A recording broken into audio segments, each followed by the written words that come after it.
Hi, I'm the Artie Dance from We Love Asian Horror, and welcome to this short movie review. For this review, it's the 2022 Japanese horror comedy Sadako DX. What's this movie about? Ayaka is a highly intelligent graduate student with an IQ of 200 and a very peculiar habit of twitching her ears like a bat to concentrate. She's also very highly strung and gets scared at the drop of a hat. Challenged by a psychic about the cursed video which is causing sudden deaths around Japan, she starts to investigate how to stop the curse when she saves another highly strung individual, Oji, from committing suicide. Alongside the assistance of a mysterious internet fan with a cat face, Ayaka has 24 hours to solve the new curse of Sadako before it takes the life of her sister and, in fact, everyone else around her. Is the movie worth watching? A lot of people are going to tell you this movie is bad. They're going to tell you it's terrible, that it's stupid, a waste of time, and generally that it isn't a Sadako movie. They'd only really be right about one thing: it doesn't really feel like a Sadako movie. And that's the whole point, because this isn't really supposed to be.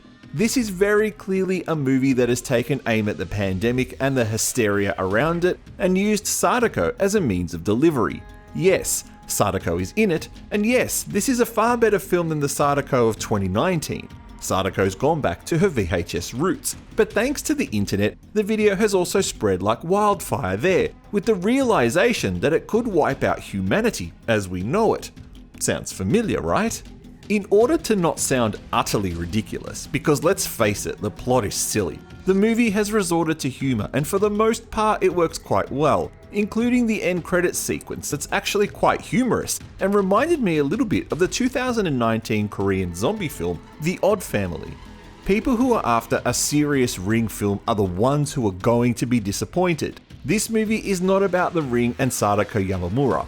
Instead, it's more about people working together. It's about applying calmness to hysteria and using logic to survive. It then kind of throws all that out the window when it doesn't really explain how the curse is defeated properly. And that's what's going to frustrate the handful of people who stick around to watch the movie until the end. Visually, there's nothing to write home about here. Sadako now takes on many forms, not just the traditional white dress, long-haired Yuri she's known as. And while technically the Yuri in this film still wear white and have long hair, they aren't Sadako. You'll understand when you watch it. The effects aren't that great either. CGI is used quite a bit throughout the film, and if we're being honest, all those hair and choking effects don't look that great when they're done via a computer. But there is an enjoyable movie here if you can get over the two moderately annoying lead characters. They have their quirks, and in the end I grew to love them. Most of you won't though. Using my patent pending ghost rating, which stands for great horror or stupid trash, I'm going to award this 3 ghosts. 3.5 actually. It's not scary, and it never intended to be. This is a comedy horror. Not a scary movie type comedy horror film, but more a film that knew it was going to sound silly, so they embraced it and hammed it up. Sadako fans will utterly hate this. Everyone else will be ambivalent, and then there's people like me who just like to enjoy their movies. And I enjoyed this more than I should have. Thank you for watching this short review. Check out more by following the links on the screen.